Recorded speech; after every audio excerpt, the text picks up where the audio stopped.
Muy feliz día para todos. Hoy vamos a leer el capítulo número 9 del libro El poder de la hora y se titula Más allá de la felicidad y la infelicidad, hay paz.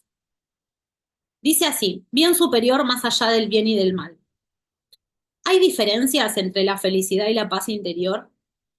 Sí, la felicidad depende de las condiciones que se perciben como positivas. La paz interior no. ¿No es posible atraer solo condiciones positivas a nuestra vida?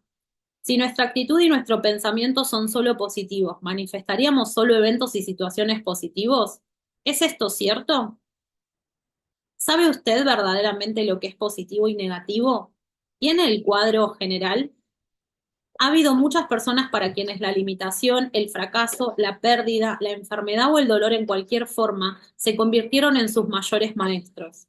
Aprendieron a abandonar las falsas imágenes de sí mismos y las metas y deseos superficiales dictados por el ego. Obtuvieron profundidad, humildad y compasión. Se hicieron más reales. Siempre que le ocurre algo negativo, hay una profunda lección escondida en ello, aunque usted no pueda verla en el momento.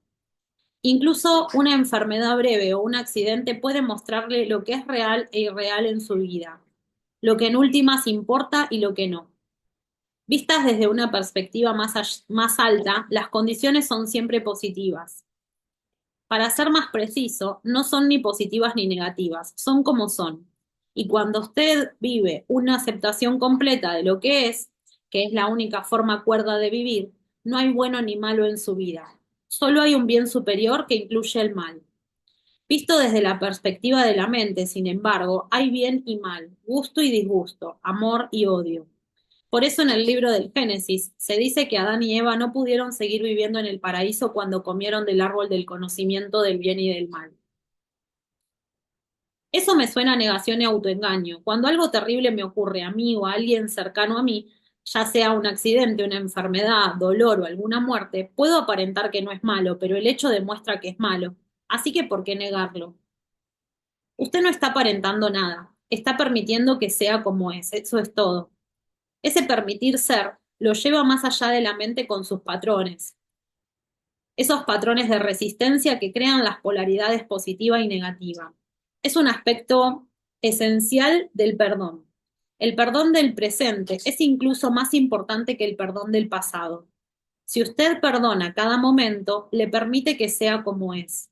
No habrá acumulación de resentimiento que necesita ser perdonado más adelante en algún momento. Recuerde que no estamos hablando de felicidad aquí. Por ejemplo, cuando acaba de morir un ser amado o cuando siente que su propia muerte se aproxima, usted no puede ser feliz, es imposible, pero puede estar en paz. Puede haber tristeza y lágrimas, pero en caso de que haya abandonado la resistencia, bajo la tristeza usted sentirá una profunda serenidad, una quietud, una presencia sagrada. Esa es la emanación del ser.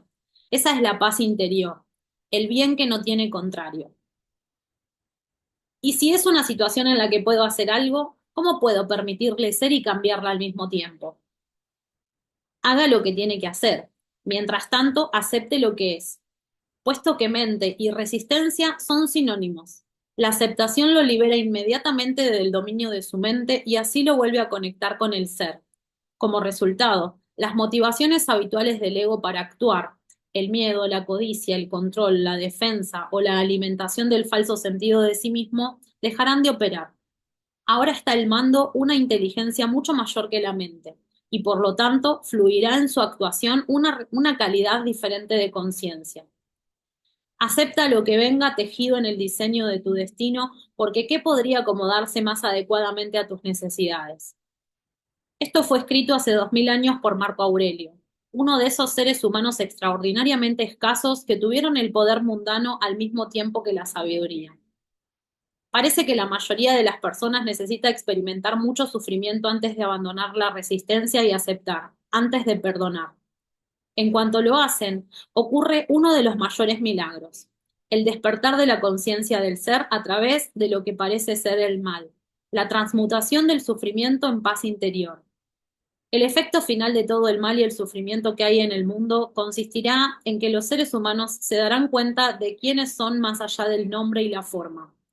Así, lo que percibimos como mal desde nuestra limitada perspectiva es en realidad parte del bien superior que no tiene contrario.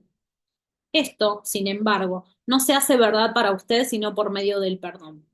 Hasta que eso ocurra, el mal no habrá sido redimido y por lo tanto seguirá siendo mal. Por medio del perdón, que esencialmente consiste en reconocer la insustancialidad del pasado y permitir al momento presente ser como es, el milagro de la transformación ocurre no solo interiormente, sino exteriormente. Surge un espacio silencioso de intensa presencia en usted y a su alrededor. Cualquier persona o cosa que penetre en ese campo de conciencia será afectado por él, a veces visible e inmediatamente y otras veces en niveles más profundos con la aparición de cambios evidentes después. Usted disuelve la discordia, cura el dolor, disipa la inconsciencia, sin hacer nada, simplemente siendo y manteniendo esa frecuencia de intensa presencia. El final del drama en su vida. En ese estado de aceptación y paz interior, aunque no pueda llamarse mal, podría llegar algo a la vida de lo que se llama mal desde una perspectiva de conciencia ordinaria. La mayoría de las llamadas cosas malas que ocurren en la vida de las personas se deben a la inconsciencia. Son creadas por uno mismo o más bien creadas por el ego. A veces me refiero a esas cosas como drama. Cuando usted es plenamente consciente, el drama ya no viene a su vida. Déjeme recordarle brevemente cómo opera el ego y cómo crea el drama. El ego es la mente no observada que gobierna su vida cuando usted no está presente como la conciencia testigo, como el que observa. El ego se percibe a sí mismo como un fragmento separado de un universo hostil sin conexión real interior con ningún otro ser, rodeado de otros egos que o bien ve como una amenaza potencial o que intentará usar para sus propios fines. Los patrones básicos del ego están diseñados para combatir su propio miedo y su sensación de carencia, que están profundamente arraigados. Son la resistencia, el control, el poder, la codicia, la defensa, el ataque. Algunas de las estrategias del ego son extremadamente inteligentes, pero nunca resuelven verdaderamente ninguno de sus problemas, simplemente porque el ego mismo es el problema. Cuando los egos se juntan, sea en relaciones personales o en las organizaciones o instituciones, ocurren cosas malas tarde o temprano. Drama de un tipo u otro, en forma de conflicto, problemas, luchas de poder, violencia física o emocional, etc. Esto incluye males colectivos tales como la guerra, el genocidio y la violencia física, la explotación, todos debidos a la inconsciencia masificada. Más aún, muchos tipos de enfermedades son causados por la resistencia continua del ego, que produce restricciones y bloqueos en el flujo de energía que circula por el cuerpo. Cuando usted se vuelve a conectar con el ser y no está ya dormido por su mente, deja de crear esas cosas. Ya no crea o participa en el drama. Siempre que dos o más egos se juntan, sigue el drama de uno u otro tipo. Pero incluso si usted vive totalmente solo, puede crear su propio drama. Cuando usted siente pesar de usted mismo, hay drama. Cuando se siente culpable o ansioso, crea drama. Cuando permite que el pasado o el futuro oscurezcan el presente, usted está creando tiempo psicológico, el material del que está hecho el drama. Siempre que usted no está honrando el momento presente, permitiéndole ser, usted está creando drama. La mayoría de las personas están enamoradas del drama particular de su vida. Su historia es su identidad. El ego gobierna su vida. Tienen todo su sentido de ser invertido en él, incluso su búsqueda, habitualmente sin éxito, de una respuesta, de una solución o de una curación forma parte de él. Lo que más temen y se resisten a aceptar es el fin de su drama. Mientras sea en su mente, lo que más temen y a lo que más se resisten es a su despertar. Cuando usted vive en una aceptación completa de lo que es, ese es el final de todo drama en su vida. Nadie puede tener siquiera una discusión con usted, no importa cuánto lo intente. Usted no puede discutir con una persona completamente consciente. Una discusión implica identificación con su mente y una posición mental, así como resistencia y reacción a la posición de la otra persona. El resultado es que los polos opuestos se energizan mutuamente. Esa es la mecánica de la inconsciencia. Usted puede todavía establecer su punto de vista clara y firmemente, pero no habrá fuerza reactiva tras ella, ni defensa o ataque. Por ello, no se convertirá en drama. Cuando usted es completamente consciente, deja de estar en conflicto. Nadie que está en unión consigo mismo puede siquiera concebir el conflicto, afirma el libro Un curso de milagros. Esto se refiere no solo al conflicto con las demás personas, sino más fundamentalmente al conflicto consigo mismo, que cesa cuando ya no hay ningún choque entre las demandas y expectativas de su mente y lo que es. La impermanencia y los ciclos de la vida. Sin embargo, mientras usted esté en la dimensión física y ligado a la mente humana colectiva, el dolor físico, aunque raro, es aún posible.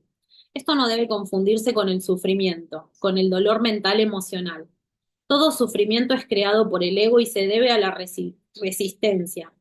Además, mientras usted esté en la dimensión, aún está sujeto a su naturaleza cíclica y a la ley de impermanencia de todas las cosas, pero ya no percibe esto como malo, simplemente es. Al permitir el ser de todas las cosas, se le revela una dimensión más profunda bajo el juego de los contrarios, como una presencia permanente, una profunda quietud que no cambia, una alegría sin causa que está más allá del bien y del mal. Esta es la alegría del ser, la paz de Dios. En el nivel de la forma hay nacimiento y muerte, creación y destrucción, crecimiento y disolución de las formas aparentemente separadas.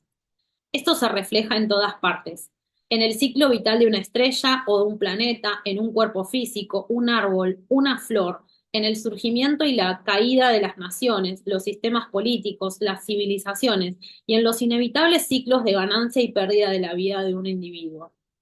Hay ciclos de éxito cuando las cosas vienen a usted y prosperan, y ciclos de fracaso cuando se retiran o se desintegran, y usted tiene que dejarlas ir para dejar espacio a que surjan cosas nuevas, o para que ocurra la transformación.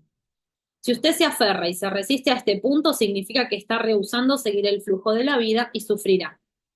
No es cierto que el ciclo ascendente sea bueno y el descendente malo, excepto en el juicio de la mente. El crecimiento se considera positivo habitualmente, pero nada puede crecer por siempre. Si el crecimiento de cualquier tipo continuara por siempre, se volvería eventualmente monstruoso y destructivo. Se necesita la disolución para que pueda ocurrir nuevo crecimiento. Uno no puede existir sin la otra. El ciclo descendente es absolutamente esencial para la realización espiritual. Usted debe haber fracasado profundamente en algún nivel o experimentado una pérdida o un dolor profundos para ser llevado a la dimensión espiritual. O quizá el mismo éxito se volvió vacío y sin significado y así resultó un fracaso. El fracaso se esconde en cada éxito y el éxito en cada fracaso. En este mundo, que permanecerá en el nivel de la forma, las personas fracasan tarde o temprano, por supuesto, y cada logro eventualmente se convierte en nada. Todas las formas son impermanentes. Usted, de todos modos, ser activo y disfrutar al crear formas nuevas y circunstancias, pero no se identificará con ellas. No las necesita para obtener un sentido de sí mismo. No son su vida, solo su situación vital. Su energía física también está sujeta a ciclos, no puede estar siempre en un tope. Habrá épocas de energía baja, así como otras de energía alta. Habrá periodos en los que usted esté muy activo y creativo, pero también puede haber otros en los que todo parece estar estancado. Cuando parece que usted no llega a ninguna parte, no logra nada. Un ciclo puede durar desde unas horas hasta varios años. Hay grandes ciclos y ciclos cortos dentro de los largos. Muchas enfermedades se producen por luchar contra los ciclos de energía baja que son vitales para la regeneración. La compulsión a actuar y la tendencia a derivar su sentido del propio valor y de la identidad de factores externos tales como el éxito es una ilusión inevitable mientras usted esté identificado con la mente. Esto le hace difícil o imposible aceptar los ciclos bajos y permitirles ser. Así, la inteligencia del organismo puede tomar el control como una medida autoprotectora y producir una enfermedad para forzarlo a detenerse de modo que pueda tener lugar la regeneración necesaria. La naturaleza cíclica del universo está estrechamente ligada con la impermanencia de todas las cosas y situaciones. El Buda hizo de esto una parte central de su enseñanza. Todas las condiciones son altamente inestables y están en flujo constante, o como él lo expresó, la impermanencia es una característica de toda condición, de toda situación que usted pueda enfrentar en su vida. Estas cambiarán, desaparecerán o ya no le satisfacirán. Satisfarán. La impermanencia es también fundamental en el pensamiento de Jesús. No guarden tesoros en la tierra donde la polilla y la herrumbre los consumen y donde los ladrones entran y roban. Mientras una condición se considere buena por la mente, sea una relación, una posición, un papel social, un lugar o su cuerpo físico, la mente se apega a ella y se identifica con ella. Lo hace feliz, lo hace sentirse bien consigo mismo y puede formar parte de lo que usted es o de lo que cree que es. Pero nada dura en esta dimensión donde la polilla y la herrumbre consumen. O termina, o cambia, o sufre un cambio de polaridad. La misma condición que era buena ayer o el año pasado se ha vuelto mala de repente o gradualmente. La misma condición que lo hizo feliz lo hace entonces infeliz. La prosperidad de hoy se vuelve el consumismo vacío de mañana. El matrimonio y la luna de miel felices se convierten en el divorcio o la coexistencia desdichada. O la condición desaparece, así que su ausencia lo hace infeliz. Cuando una condición o situación a la que la mente se ha apegado y con la que se ha identificado cambia o desaparece, la mente no puede aceptarlo. Se aferrará a la condición que desaparece y se resistirá al cambio. Es casi como si le arrancaran un miembro del cuerpo. A veces oímos decir que personas que han perdido todo su dinero o cuya reputación se ha arruinado se suicidan. Estos son los casos extremos. Otros, cuando tienen una gran pérdida de un tipo u otro, simplemente se vuelven profundamente infelices o se hacen daño a sí mismos. No pueden distinguir entre su vida y su situación vital. Hace poco leí sobre una actriz famosa que murió a los 80 y tantos años. Cuando su belleza empezó a desvanecerse y a ser devastada por la vejez, ella se volvió desesperadamente infeliz y se recluyó. También ella se había identificado con una condición, su apariencia externa.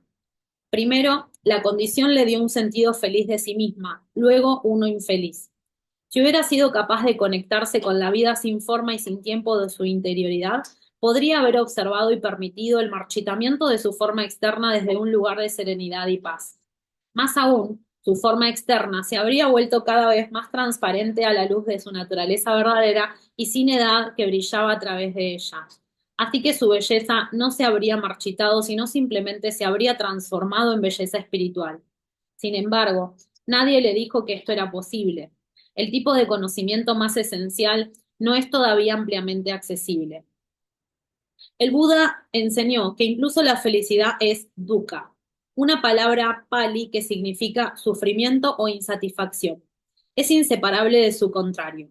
Esto significa que su felicidad e infelicidad son de hecho una sola cosa. Solo la ilusión del tiempo las separa. Esto no es ser negativo, es simplemente reconocer la naturaleza de las cosas, de modo que no persiga una ilusión por el resto de su vida. Tampoco es decir que no debería apreciar ya las cosas o condiciones placenteras o bellas, pero buscar en ellas algo que no pueden dar, una identidad, un sentido de permanencia y de realización, es una receta para la frustración y el sufrimiento. Toda la industria de la publicidad y la sociedad de consumo se derrumbarían si la gente se iluminara y dejara de buscar su identidad a través de las cosas. Cuanto más busque la felicidad por este medio, más lo eludirá. Nada exterior lo satisfará, excepto temporal y superficialmente. Pero puede que necesite experimentar muchas desilusiones antes de darse cuenta de esta verdad. Las cosas y las condiciones externas pueden darle placer, pero no pueden darle alegría. Nada puede darle alegría. La alegría no tiene causa y surge de adentro como alegría del ser. Es parte esencial del estado interior de paz, el estado que ha sido llamado la paz de Dios. Es su estado natural, no algo esencial, no algo para lo que usted tiene que trabajar duro o tiene que esforzarse por alcanzar. Muchas personas nunca se darán cuenta de que no puede haber salvación en nada que hagan, posean o alcancen. Los que se dan cuenta de ello a menudo se cansan del mundo y se deprimen. Si nada puede darle verdadera realización, ¿qué queda para luchar por ello? ¿Qué sentido tiene todo? El profeta del Antiguo Testamento debió llegar a tal comprensión cuando escribió: He visto todo lo que se ha hecho bajo el sol y todo es vanidad y esforzarse contra el viento. Cuando usted llega a este punto, está a un paso de la desesperación y a un paso de la iluminación. Un monje budista me dijo una vez: Todo lo que he aprendido en los 20 años que llevo de monje puedo resumirlo en una frase. Todo lo que surge se desvanece. Eso es lo que sé. Lo que quería decir, por supuesto, era esto. He aprendido a no ofrecer resistencia a lo que es. He aprendido a dejar ser al momento presente y aceptar la naturaleza impermanente de todas las cosas y condiciones. Así he encontrado paz. No ofrecer resistencia a la vida es estar en un estado de gracia, sosiego y levedad. Ese estado ya no depende de que las cosas sean de cierto modo, buenas o malas. Parece casi paradójico, sin embargo, que cuando su dependencia interior de las formas ha desaparecido, las condiciones generales de su vida, las formas externas, tienden a mejorar en gran medida. Las cosas, las personas o las condiciones que usted pensaba que necesitaba para su felicidad llegan ahora a usted sin esfuerzo de su parte y usted está libre para gozarlas y apreciarlas mientras duren. Todas esas cosas, por supuesto, se irán. Los ciclos irán y vendrán, pero una vez desaparecida la dependencia, ya no hay temor a la pérdida. La vida fluye con facilidad. La felicidad que se deriva de una fuente secundaria nunca es muy profunda. Eso solo es un pálido reflejo de la felicidad del ser. La paz vibrante que usted encuentra en su interior cuando entra en el estado de no resistencia. El ser lo lleva más allá de los polos opuestos de la mente y lo libera de la dependencia de la forma. Incluso si todo se derrumba a su alrededor, aún sentirá un profundo núcleo interior de paz. Puede que no sea feliz, pero estará en paz. Usar y abandonar la negatividad. Toda resistencia interior se experimenta como negatividad en una forma u otra. Toda negatividad es resistencia. En este contexto, las dos palabras son casi sinónimas. La negatividad va de la irritación o la impaciencia de la rabia furiosa, de un humor depresivo o un resentimiento sombrío a la desesperación suicida. A veces la resistencia dispara el cuerpo del dolor emocional, en cuyo caso incluso una situación sin importancia puede producir negatividad intensa tal como ira, depresión o tristeza profunda. El ego cree que por medio de la negatividad puede manipular la realidad y conseguir lo que quiere. Cree por medio de ella puede atraer una condición deseable o disolver una situación indeseable. El libro Un curso sobre los milagros señala con razón que siempre que usted es infeliz, existe la creencia inconsciente de que la infelicidad le compra lo que quiere. Si usted, la mente, no creyera que la infelicidad funciona, ¿por qué la crearía? El hecho es, por supuesto, que la negatividad no funciona. En lugar de atraer una condición deseable, impide que surja. En lugar de disolver una situación indeseable, la mantiene en su lugar. Su única función útil es que refuerza el ego y por eso el ego le encanta. Una vez que usted se ha identificado con alguna forma de negatividad, no quiere abandonarla y en un nivel profundamente inconsciente no quiere un cambio positivo. Amenazaría su identidad de persona deprimida, iracunda, difícil. Entonces usted ignorará, negará o saboteará lo positivo de su vida. Este es un fenómeno común. Es también demencial. La negatividad es totalmente antinatural. Es un contaminante psíquico y hay un vínculo profundo entre el envenenamiento y la destrucción de la naturaleza y la gran cantidad de negatividad que se ha acumulado en la psique humana colectiva. Ninguna otra forma de vida en el planeta conoce la negatividad, solo los seres humanos. Lo mismo que ninguna otra forma de vida viola y envenena la tierra que la sostiene. ¿Ha visto usted alguna vez una flor infeliz o un roble estresado? ¿Alguna vez se ha encontrado un delfín deprimido, una rana con problemas de autoestima, un gato que no puede relajarse o un pájaro que arrastra odio y resentimiento? Los únicos animales que pueden experimentar ocasionalmente algo parecido a la negatividad o mostrar signos de conducta neurótica son los que viven en contacto estrecho con el hombre y que por eso se vinculan a la mente humana y a su locura. Observe cualquier planta o animal y permita que le enseñe la aceptación de lo que es, la entrega a la hora. Deje que le enseñe ser, deje que le enseñe integridad, lo que significa ser uno, ser usted mismo, ser real. Deje que le enseñe a vivir y a morir, y no cómo convertir la vida y la muerte en un problema. He vivido con varios maestros zen, todos gatos. Incluso los patos me han enseñado importantes lecciones espirituales. Solo mirarlos es una meditación. Cómo flotan tranquilamente, a gusto consigo mismos, totalmente presentes en el ahora. Dignos y perfectos como solo una criatura sin mente puede estar.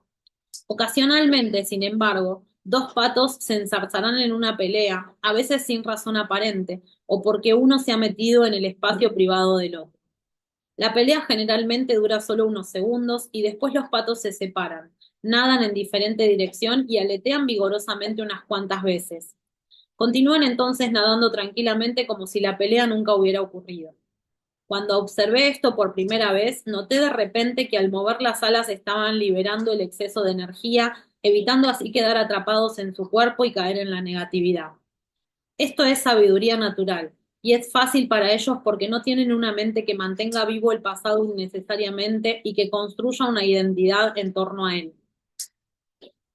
¿No podría una emoción negativa contener también un mensaje importante? Por ejemplo, si a menudo me siento deprimido, puede ser una señal de que algo anda mal en mi vida y puede forzarme a mirar mi situación vital y hacer algunos cambios.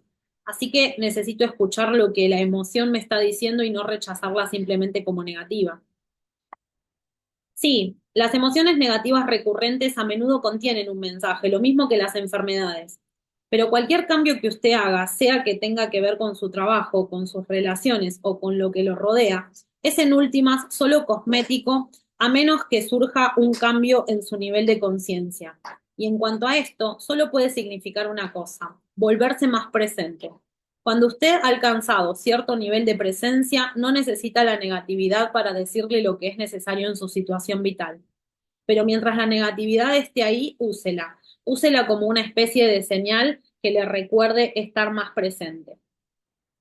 ¿Cómo evitamos que surja la negatividad? ¿Y cómo nos liberamos de ella cuando aparece? Como dije, evite que surja estando completamente presente. Pero no se desanime. Hay aún pocas personas en el planeta que pueden mantener un estado de presencia continua, aunque algunos están cerca de ello. Pronto creo que habrá muchos más. Siempre que se dé cuenta de que ha surgido alguna forma de negatividad en usted, mírela no como un fracaso, sino como una señal útil que le dice: despierta, sal de la mente, vive el presente. Hay una novela de Aldous Huxley titulada La isla, escrita en sus últimos años, como se interesó mucho en las enseñanzas, cuando se interesó mucho en las enseñanzas espirituales. Cuenta la historia de un náufrago en una isla remota separada del resto del mundo. Esta isla contiene una civilización única. Lo inusual de ella es que sus habitantes, al contrario del resto del mundo, son realmente cuerdos. La primera cosa que el hombre nota son unos papagayos coloridos encaramados en los árboles, que continuamente cotorrean las palabras atención, aquí y ahora, atención, aquí y ahora. Luego nos enteramos de que los isleños les han enseñado estas palabras para que les recuerden constantemente mantenerse presentes. Así que, siempre que sienta la negatividad surgiendo en usted, causada por un factor externo, por un pensamiento o por nada en particular de lo que sea consciente, véala como una voz que le dice: atención, aquí y ahora, despierta. Incluso la más leve irritación es significativa y debe ser reconocida y observada. En caso contrario, habrá una acumulación de reacciones no observadas. Como dije antes, usted puede ser capaz de soltarla una vez que se dé cuenta de que no quiere tener ese campo de energía dentro de usted y de que no sirve para nada. Pero entonces asegúrese de que la suelta completamente. Si no puede hacerlo, acepte que está ahí y ponga su atención en ese sentimiento, como señalé anteriormente. Como alternativa a abandonar una reacción negativa, puede hacerla desaparecer imaginando que usted se hace transparente a la causa externa de la reacción. Le recomiendo que practique esto al principio con cosas pequeñas, incluso triviales. Digamos que está sentado tranquilamente en casa. De repente se oye el sonido penetrante de la alarma de un auto al otro lado de la calle. Surge la irritación. ¿Qué sentido tiene la irritación? Ninguno en absoluto. ¿Por qué la creó usted?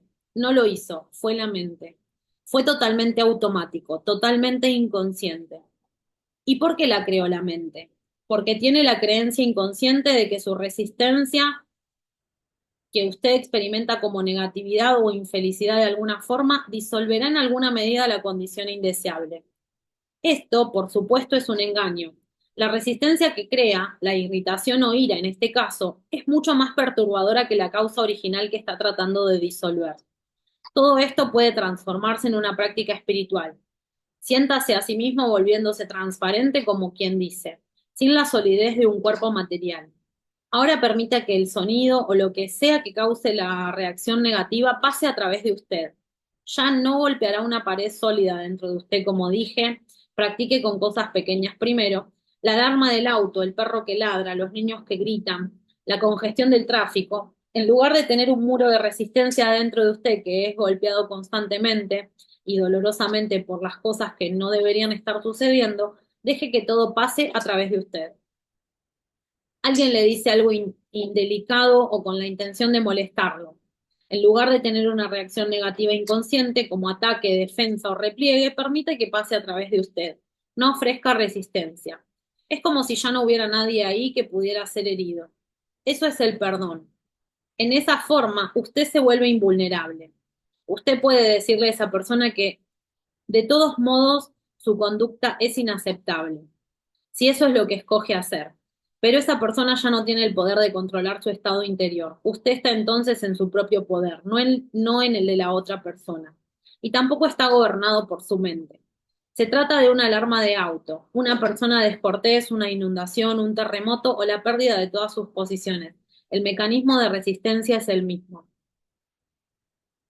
He practicado la meditación, he ido a talleres, he leído muchos libros sobre espiritualidad, intento estar en un estado de no resistencia, pero si usted me pregunta si he encontrado paz interior verdadera y duradera, honestamente debo contestar que no. ¿Por qué no la he encontrado? ¿Qué más puedo hacer? Todavía está buscando afuera y no puede salir del estado de búsqueda. Quizá el próximo taller tendrá la respuesta, quizá esa nueva técnica. Yo le diría, no busque paz, no busque ningún otro estado que ese en el que se encuentra ahora. De lo contrario, establecerá un conflicto interior y una resistencia inconsciente. Perdónese a sí mismo por no estar en paz. En el momento en que usted acepte completamente su falta de paz, se transmutará en paz. Ese es el milagro de la entrega. Usted puede haber oído la frase ponga la otra mejilla, que es un gran maestro de la iluminación. Usted puede haber oído la frase ponga la otra mejilla, que un gran maestro de la iluminación usó hace 2000 años.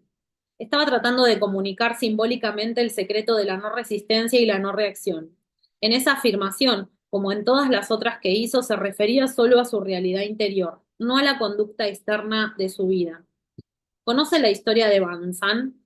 Antes de convertirse en un gran maestro zen, pasó muchos años en la búsqueda de la iluminación, pero ésta lo eludía. Entonces un día, cuando caminaba por el mercado, oyó una conversación entre un carnicero y su cliente. Deme el mejor trozo de carne que tenga, decía el cliente, y el carnicero replicó, todos los trozos de carne que tengo son el mejor. No hay un trozo de carne aquí que no sea el mejor. Al oír esto, Bazán se iluminó. Veo que espera una explicación. Cuando usted acepta lo que es, todo trozo de carne, todo momento es el mejor. En eso consiste la iluminación. La naturaleza de la compasión. Al ir más allá de los opuestos de la mente, usted se vuelve como un lago profundo. La situación externa de su vida y lo que pasa en ella es la superficie del lago. A veces calmada, a veces ventosa y tempestuosa, de acuerdo con los ciclos y las estaciones. En el fondo, sin embargo, el lago está siempre en calma. Usted es todo el lago, no solo la superficie, y está en contacto con su propia profundidad, que permanece absolutamente calmada. Usted no se resiste al cambio aferrándose mentalmente a ninguna situación. Su paz interior no depende de ello. Usted habita en el ser, inmutable, intemporal, inmortal, y ya no es dependiente para la realización o la felicidad de ese mundo exterior que se compone de formas constantemente fluctuantes. Usted puede gozar de ellas, jugar con ellas, crear nuevas formas, apreciar la belleza de todo ello, pero no habrá necesidad de apegarse a ninguna. Cuando usted se desapega así, ¿no significa que también se aleja de los demás seres humanos? Al contrario, mientras no es consciente del ser, la realidad de los demás seres humanos lo eludirá porque no se ha encontrado a sí mismo. A su mente le agradará o desagradará su forma, que no es solamente su cuerpo, sino que incluye su mente también. La verdadera relación se vuelve posible solo cuando hay una conciencia del ser. Viniendo del ser, usted percibirá el cuerpo y la mente de otra persona como una especie de pantalla detrás de la cual usted puede sentir la verdadera realidad del otro, como siente la suya propia. Así pues, cuando confronta el sufrimiento o la conducta inconsciente del otro, permanece presente y en contacto con el ser, y es capaz de mirar más allá de la forma y percibir el ser radiante y puro de la otra persona a través del propio. En el nivel del ser, todo sufrimiento es reconocido como una ilusión. El sufrimiento se debe a la identificación con la forma. A veces ocurren milagros de sanación por medio de esta comprensión, al despertar en otros la conciencia de ser si están listos. ¿En eso consiste la compasión? Sí. La compasión es la conciencia de un vínculo profundo entre usted y todas las criaturas. Pero hay dos aspectos de la compasión, dos lados de ese vínculo. Por una parte, puesto que usted todavía está aquí como un cuerpo físico, comparte la vulnerabilidad y mortalidad de su forma física como todos los demás hombres y como todos los demás seres vivientes.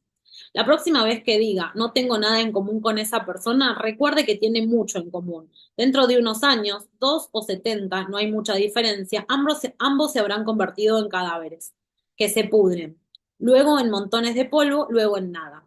Esta es una comprensión que lo ayuda a ser sobrio y humilde y deja poco campo al orgullo. ¿Es este un pensamiento negativo? No, es un hecho. ¿Por qué cerrar los ojos ante él? En ese sentido, hay total igualdad entre usted y todas las demás criaturas. Una de las prácticas espirituales más poderosas es meditar profundamente en la mortalidad de las formas físicas, incluida la propia. A esto se le llama morir antes de morir. En- Entre en ello profundamente. Su forma física se está disolviendo, no existe más. Después viene un momento en que todas las formas de la mente o pensamientos también mueren. Sin embargo, usted está aún ahí. La presencia divina que es usted, radiante, completamente despierta. Nada que fuera real murió nunca, solo los nombres, las formas y las ilusiones. La comprensión de esta dimensión inmortal, su verdadera naturaleza, es el otro lado de la compasión. En un nivel de percepción profundo, usted reconoce ahora no solo su propia inmortalidad, sino a través de la suya, la de todas las demás criaturas también. En el nivel de la forma, usted comparte la mortalidad y la precariedad de la existencia. En el nivel del ser, usted comparte la vida radiante, eterna. Estos son los dos aspectos de la compasión. En la compasión, los sentimientos aparentemente opuestos de tristeza y alegría se mezclan en uno y se transmutan en una profunda paz interior. Esa es la paz de Dios. Es uno de los sentimientos más nobles de los que el ser humano es capaz y tiene un gran poder curativo y transformador. Pero la verdadera compasión requiere un alto grado de conciencia. Representa solo una cara de la compasión, no es completa. La verdadera compasión va más allá de la empatía o simpatía. No ocurre hasta que la tristeza se mezcla con la alegría del ser más allá de las formas, la alegría de la vida eterna, hacia un orden de realidad diferente. No estoy de acuerdo en que el cuerpo tiene que morir. Estoy convencido de que podemos lograr la inmortalidad física. Creemos en la muerte y por eso el cuerpo muere. El cuerpo no muere porque usted cree en la muerte. El cuerpo existe o parece existir porque usted cree en la muerte. El cuerpo y la muerte son parte de la misma ilusión, creada por el modo de conciencia egotista que no tiene conciencia de la fuente de la vida y se ve a sí mismo como separado y bajo una constante amenaza. Así pues, crea la ilusión de que usted es un cuerpo, un denso vehículo físico que está constantemente bajo amenaza. Percibirse a sí mismo como un cuerpo vulnerable que nació y un poco más tarde muere es una ilusión. Cuerpo y muerte, una ilusión. Usted no puede tener uno sin la otra. Usted quiere conservar una cara de la ilusión y librarse de la otra, pero eso es imposible. O lo conserva todo o renuncia a todo. Sin embargo, no puede escapar del cuerpo, ni tiene que hacerlo. El cuerpo es una increíble percepción falsa de su verdadera naturaleza, pero su verdadera naturaleza está escondida en alguna parte dentro de esa ilusión, no fuera de ella. Así que el cuerpo es todavía el único punto de acceso a ella. Si usted viera un ángel, pero lo confunde con una estatua de piedra, todo lo que tendría que hacer sería ajustar su visión y mirar más de cerca la estatua de piedra, no empezar a mirar a otra parte. Entonces descubriría que nunca hubo una estatua de piedra. Si la creencia en la muerte crea el cuerpo, ¿por qué un animal tiene cuerpo? Un animal no tiene un ego y no cree en la muerte, pero a pesar de ello muere, o eso parece. Recuerde que su percepción del mundo es un reflejo de su estado de conciencia. Usted no está separado de él y no hay un mundo objetivo allá afuera.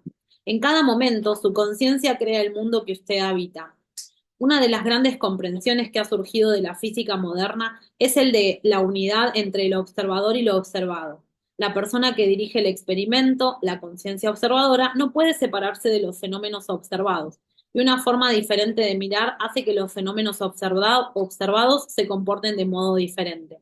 Si usted cree en un nivel profundo en la separación y la lucha por la supervivencia, entonces ve esta creencia reflejada alrededor de usted y sus percepciones son gobernadas por el miedo. Usted habita un mundo de muerte y de cuerpos que luchan, matan y se devoran unos a otros. Nada es lo que parece ser.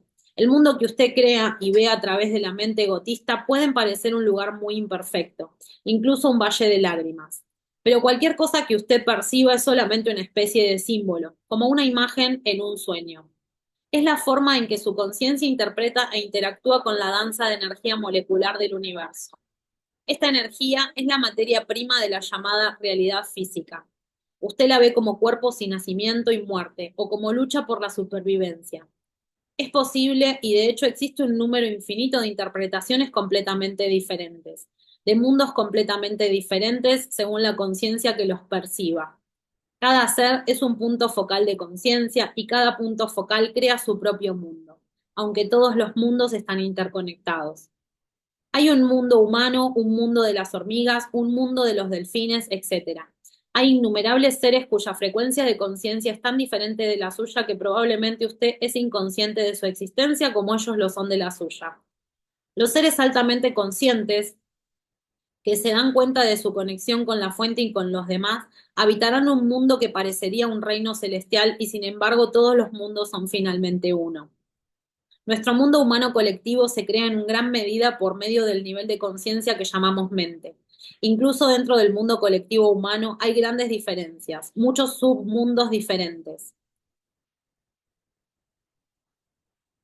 dependiendo de los que lo perciben o crean sus mundos respectivos. Puesto que todos los mundos están interconectados, cuando la conciencia colectiva humana se transforme, la naturaleza y el reino animal reflejarán esa transformación. De ahí la frase de la Biblia que dice que en los tiempos venideros el león descansará con el cordero. Esto señala la posibilidad de un orden de realidad completamente diferente. El mundo, como se nos aparece ahora en gran medida, como dije, es un reflejo de la mente egotista. Puesto que el miedo es una consecuencia inevitable del error egotista, es un mundo dominado por el miedo. De la realidad colectiva es en gran medida una expresión simbólica, me disculpo. De la misma forma en que las imágenes de un sueño son símbolos de estados y sentimientos interiores, nuestra realidad colectiva es en gran medida una expresión simbólica de miedo y de las pesadas capas de negatividad que se han acumulado en la psique humana colectiva. No estamos separados de nuestro mundo, así que cuando la mayoría de los seres humanos se libere del engaño egotista, este cambio interior afectará a toda la creación. Usted habitará literalmente en un mundo nuevo. Es un cambio de la conciencia planetaria. El extraño dicho budista de que cada árbol y cada hoja de hierba eventualmente se volverán iluminados apunta a la misma verdad. De acuerdo con San Pablo, toda la creación está esperando a que los seres humanos se vuelvan iluminados. Así interpreto yo su dicho de que el universo creado está esperando con ansiedad a que el Hijo de Dios sea revelado. San Pablo continúa diciendo que toda la creación será redimida por medio de esto. Hasta el presente, todo el universo creado en todas sus partes gime con dolores de parto. Lo que están haciendo es una nueva conciencia y como su reflejo inevitable, un nuevo mundo. Esto también se predice en el libro de la Revelación del Nuevo Testamento. Entonces vi un nuevo cielo y una nueva tierra, porque el primer cielo y la primera tierra habían desaparecido. Pero no confunda causa y efecto. Su tarea primordial no es buscar la salvación por medio de la creación de un mundo mejor, sino despertar de la identificación con la forma. Entonces usted no está atado a este mundo, a este nivel de realidad. Usted puede sentir sus raíces en lo no manifestado y así está libre del apego al mundo. Usted puede disfrutar aún de los placeres pasajeros de este mundo, pero ya no hay miedo de la pérdida. Así que no necesita aferrarse a ellos. Aunque usted pueda gozar los placeres sensoriales, el anhelo de experiencia sensorial se ha ido, así como la búsqueda constante de realización a través de la gratificación psicológica, a través de la afirmación del ego. Usted está en contacto con algo infinitamente más grande que cualquier placer, más grande que cualquier cosa manifestada. En un sentido, usted no necesita entonces ya del mundo, no necesita siquiera que sea diferente de como es. Solo en este punto usted comienza a hacer una contribución real a la venida de un mundo mejor, a crear un orden diferente de la realidad. Solo en este punto usted es capaz de sentir verdadera compasión y de ayudar a los demás en el nivel de las causas. Solo los que han trascendido el mundo pueden hacer surgir un mundo mejor. Puede que recuerde que hemos hablado de la naturaleza dual de la compasión verdadera, que es conciencia de un lazo común de mortalidad e inmortalidad compartidas. En este nivel profundo, la compasión se vuelve sanadora en su sentido más amplio. En ese estado, su influencia de sanación está basada primariamente no en el hacer, sino en el ser. Toda persona con la cual usted entre en contacto será tocada por su presencia y afectada por la paz que usted emane, sean conscientes de ello o no. Cuando usted está completamente presente y las personas que lo rodean manifiestan conductas inconscientes, usted no sentirá necesidad de reaccionar a ellas. Así que no le da realidad. Su paz es tan vasta y profunda que todo lo que no es paz desaparece en ella como si nunca hubiera existido. Esto rompe el ciclo kármico de la acción y la reacción. Los animales, los árboles, las flores sentirán su paz y responderán a ella. Usted enseña por medio del ser, demostrando la paz de Dios. Usted se vuelve la luz del mundo, una emanación de pura conciencia y así elimina el sufrimiento desde su causa. Usted elimina la inconsciencia del mundo. Esto no significa que usted no pueda enseñar también a través del hacer, por ejemplo, señalando cómo dejar la identificación con la mente, cómo reconocer patrones inconscientes en uno mismo, etcétera. Pero quién es usted, pero quién es usted es siempre una enseñanza más vital y un elemento de transformación del mundo más poderoso que lo que usted dice, y más esencial incluso que lo que usted hace. Más aún, reconocer la primacía del ser y trabajar así desde la causa no excluye la posibilidad de que su compasión se manifieste simultáneamente en el nivel del hacer y de los efectos, al aliviar el sufrimiento siempre que se tropiece con él. Cuando una persona hambrienta le pida pan y usted tenga, se lo dará. Pero mientras da el pan, aunque su interacción pueda ser solo muy breve, lo que realmente importa en ese momento es ser compartido, del cual el pan es solo un símbolo. En él tiene lugar una profunda curación. En este momento no hay dador ni quien recibe. Pero en primer lugar no debería haber hambre ni miseria. ¿Cómo podemos crear un mundo mejor sin luchar primero contra males como el hambre y la violencia? Todos los males son el efecto de la inconsciencia. Usted puede aliviar los efectos de la inconsciencia, pero no puede eliminarlos, al menos que elimine su causa. El cambio verdadero ocurre dentro, no en el exterior. Si usted se siente llamado a aliviar el sufrimiento del mundo, es una tarea muy noble, pero recuerde no concentrarse exclusivamente en lo exterior. De otro modo, encontrará frustración y desesperación. Sin un cambio profundo en la conciencia humana, el sufrimiento del mundo es un pozo sin fondo. Así que no deje que su compasión se vuelva de una sola cara. La empatía con el dolor o las carencias de los demás y el deseo de ayudar deben ser equilibrados con una comprensión más profunda de la naturaleza eterna de toda vida y de la ilusión última que hay detrás de todo dolor. Entonces, deje que su paz fluya en todo lo que hace y estará trabajando en los niveles de la causa y el efecto simultáneamente. Esto también se aplica si usted está apoyando un movimiento destinado a evitar que los hombres profundamente inconscientes se destruyan a sí mismos, unos a otros y al planeta, o que continúen infligiendo horribles sufrimientos a otros seres sensibles. Recuerde, lo mismo que usted no puede combatir la oscuridad, no puede combatir la inconsciencia. Si intenta hacerlo, los polos opuestos se fortalecerán y se atrincherarán más profundamente. Usted se identificará con una de las polaridades, creará un enemigo y será así arrastrado a la inconsciencia. Aumente la conciencia divulgando información o a lo sumo practique la resistencia pasiva, pero asegúrese de que no lleva resistencia en su interior ni odio ni negatividad. Ama a tus enemigos, dijo Jesús. lo que por supuesto significa no tengas enemigos. Una vez se involucre en trabajar en el nivel de los efectos, es muy fácil perderse en él. Manténgase alerta y muy, muy presente. El nivel causal debe seguir siendo su foco primario, la enseñanza de la iluminación su propósito principal y la paz su más precioso don para el mundo. Bueno, hasta aquí el capítulo 9. Mañana completamos el libro con el capítulo número 10. Así que nos vemos mañana. Que tengan un excelente día y gracias por estar del otro lado.